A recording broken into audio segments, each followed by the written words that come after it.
Alright, y'all, welcome back to another one. Today we about to be reacting to Cosgrove. You won't view the NBA the same after this video. Before we get in the video, make sure you have to know and subscribe. Let's go ahead and check it out. Every once in a while, I get this urge to make an NBA conspiracy theories video, and today I got 4 of them for you. You guys seem to really enjoy watching them just as much as I enjoy making them. So with that being said, let's get into it.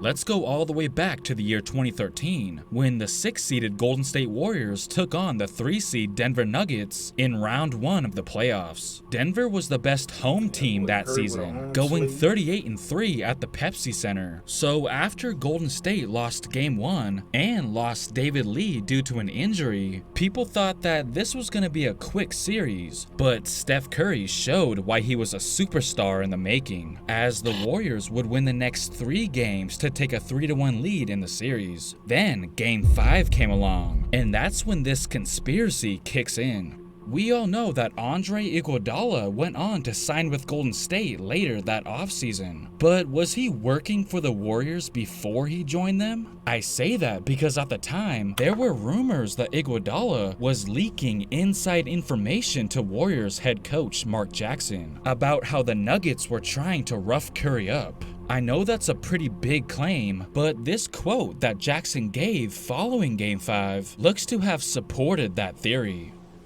Tried to send hitmen on Steph. When you say they sent hitmen at Steph, could you elaborate on that? You know, some dirty plays early. Coach, you said that some of the Nuggets tried to hurt Curry. What specifically was happening that you saw? The screen on Curry by the foul line, is a shot at his ankle. I've got inside information that some people don't like that brand of basketball, and they clearly didn't co-sign it. So they wanted to let me know that they had no parts in what was taking place. And many believed that he was alluding to Andre Iguodala. Basically, it was believed that Iggy secretly approached Jackson and said that his team, meaning the Nuggets, were targeting Curry. But he wanted to let Jackson know. That's gonna keep happening. Well, probably not much now, but I say back then in the 90s and all that, and I guess like the 2000s, you could say that's where the freaking, you had people that he wanted no you already know how this go. Part of it. And the person that accused Iggy of going behind the Nuggets' back was, of course, none other than the Nuggets coach at the time, George Karl, who said that there was no question that Iguodala was Jackson's mole. Karl went on Tim Kawakami's podcast and was asked about Iggy. Quote, Kawakami, did you have any issue with Iguodala being close to the Warriors, and then he ends up signing with the Warriors? Is that an issue in your mind at all? Karl, yeah, I don't know what the real story is, but there were things there that we saw in film. There was something with Mark Jackson and him that was fishy. It had a bad odor to it. It was negative energy. He went on to say that the team gradually figured it out, that Iggy was kind of favoring Jackson. Combine that with the fact that Iggy was seen praying with the Warriors before each game of that series, and the fact that the Warriors owner Joe Lacob said that Iggy's cousin sat behind him during that series and went out of his way to let him know that Iggy really likes the organization, is a pretty clear indication that Iggy had his eye on the Warriors. Once again, George Karl thought it was fishy that Iggy went and signed with Golden State a few months later. You could say that it wasn't really a good look for Iggy to deliver inside information to the opposite team, but he was just looking out for Curry at the end of the day. If anything, it actually wasn't a good look for Karl if the claims were true that the Nuggets were trying to intentionally hurt Curry. Even Curry himself felt that something was going on. Quote,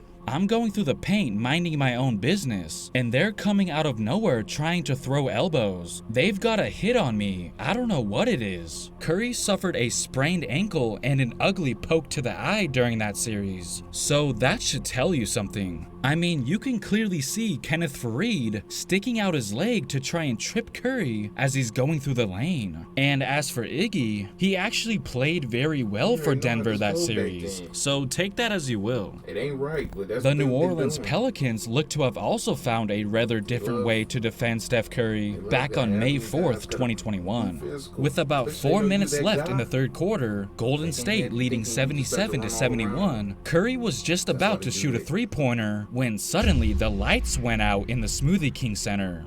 Here comes Steph.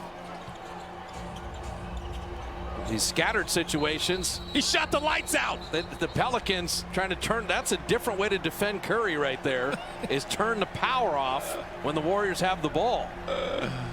Of course, everybody immediately went to the joke. Oh look, he literally shot the lights out. You know, trying to make light of the situation. But what if there was more behind this blackout? First of all, he really was figuratively shooting the lights out before that, knocking down 8 three-pointers up until that point. But following the lights going out, he, along with the entire Warriors team, went completely cold. Here's a graphic of what I'm talking about. Curry scored only 2 more points, going 1 of 11 from the field, 0 and 6 from beyond the arc. Curry did end up with 37 points that game, but again, most of that came before the lights turned off. You see how the momentum just totally shifted from that point on? The staff that were working at the arena that night said that it was just a brief technical error. I mean, yeah, that definitely could have been a possibility, but the effect it had on the game greatly favored the Pelicans. Had the shot gone in, or in other words, had the lights not malfunctioned, preventing Curry from seeing and possibly making it, their lead would have extended to 9. But instead, they ended up losing by 5. It went down to the wire, so you can't help but to think how much of a difference that potentially made. Just look at this graphic again if you need more convincing that the power outage did in fact have an impact. Now, am I saying that the Pelicans somehow did this on purpose to throw Curry off? Well, if they did, it clearly worked. Even Curry noticed a difference between pre-lights going out and post-lights going out. Steph, I'm just curious if that's the first time in your career a team has knocked the lights out to try and slow you down a little bit. Yeah, I hadn't seen that one before. They tried to get me saying I shot it before the lights went out, but it's a weird situation because we were flowing a little bit. I guess kind of after that, it's kind of a rough offensive situation, but it wasn't as long as that one that happened in the Super Bowl that one year. But it was kind of weird just in general. It's interesting because that Super Bowl 47 incident he was referring to also coincidentally took place in New Orleans, where the momentum happened to totally change in that game as well as a result. So either they need to fix their electrical situation, or they must get a kick out of messing with us. Now, believe it or not, we might have yet another situation where it looked like Curry was potentially targeted. A pretty scary moment took place during this past opening night between the Lakers and Warriors on October 19th, 2021. It was in the third quarter when Curry was seen slipping on some liquid and falling to the ground on the sidelines after attempting a 3 in the corner. Apparently, a drink had been spilled and not cleaned up. Floyd Mayweather and rapper Kid Cudi both had a front row seat to the incident. But due to proximity, many only pointed the finger at Kid Cudi, accusing him for, I guess, putting the liquid there. Yeah, I know, it sounds ridiculous to even suggest he would do something like that. But seriously, this was a huge deal. Or at least on Twitter it was. Take a look at these series of tweets. Quote, Kid Cudi almost being responsible for a Steph Curry broken ankle is not what I was expecting when I woke up today. Kid Cudi's response was, that was not me. He would also go on to say, to Steph Curry, I'm so sorry you slipped. It wasn't me. The conversation continues, who spilled the drink though? We need to know. These people a couple seats down from me. People kept walking in it and it spread. Shit was everywhere. I put my drink under my seat off the floor to specifically avoid this situation. Even though we can all agree that it was completely unfair to blame him, I guess I can somewhat understand their concern, because that could have cost him the whole season if it had gone wrong. But luckily, he only suffered a small cut. I mean, I guess it was also kinda suspicious that he was seen wearing an entire Toon Squad Space Jam 2 uniform, on top of the fact that he's literally from Cleveland, but that's neither here nor there. Kobe Bryant's last ever game of his legendary career will forever be remembered as a special night. But there was a theory going around that the reason he was able to drop 60 was because the Utah Jazz purposely took it easy on him, being his final game and all, just letting him score. While interesting, there's no way we can know for sure if that was the case. Unless, of course, those Jazz players back then happened to come out and confess. But Mike Tirico had a theory of his own while speaking to Ryan Russillo of The Ringer. Tirico believed that Gordon Hayward intentionally stepped into the lane during Kobe's last trip at the free throw line. Let's have him explain it. He hits the first one for 59. He's at the line the second time, and you've got to watch on the free throw line, closest to Kobe, back to the camera, is Gordon Hayward. Gordon Hayward steps into the lane as Kobe's about to shoot that last free throw for 60, in case he missed it to give him another shot for 60.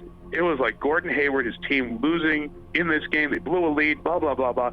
He had the complete wherewithal at 59 to just put a foot in the lane and look over at the ref just in case Kobe missed it. But Hayward denied that that was his intentions. Quote, "It has come to my attention that there's a story going around tonight about an intentional lane violation that I took to ensure Kobe would get his 60th point in his final game. And many are applauding me for the gesture. The fact of the matter is, that is not true. That was a night that I will truly never forget, as I can remember almost every moment of it. And my goal that night was to compete as hard as I possibly could against Kobe, because that is what he was all about, and I wanted to give him my very best. He got 60 on me, and I didn't give him anything free all night. What happened on the free throw line was not intentional. Kobe would have lost respect for me if I gave him something free. That's what made him so very special." Kobe ain't gonna miss it. Especially if you want 60. But hey, make sure y'all like, subscribe, and I'll see y'all the next one.